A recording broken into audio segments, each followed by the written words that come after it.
এখন রান্না করব নিরামিষ। সামান্য পরিমাণ তেল দিয়ে দিলাম।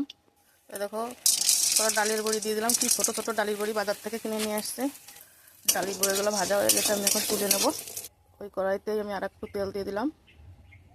আমি 5 ফোড়ন দিয়ে দিলাম, 2টো শুকনো লঙ্কা দিয়ে দিলাম।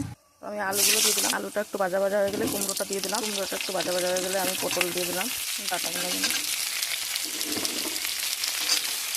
স্বাদ মতো লবণ দিয়ে দেবো, হলুদ, 1 চামচ পোস্ত বাটা, 1 চামচ সাদা সর্ষে বাটা, 1 চামচ লঙ্কা বাটা। কাঁচা লঙ্কাটা পেকে গেছে, সেই লঙ্কাটাই আমি দিলাম। আমি বাটি ধোয়া জলটা দিয়ে দিলাম। ডাটাগুলো খুব সুন্দর ডাটা, মধুকাঠি ডাটা এগুলো। সামান্য পরিমাণ জল দিয়ে দিলাম। আলুটা সিদ্ধ হতে হবে। ডালের বড়িগুলো দিয়ে দিলাম, ছোট ছোট ডালের হয়ে আসছে। আমি এখন নামিয়ে নেব।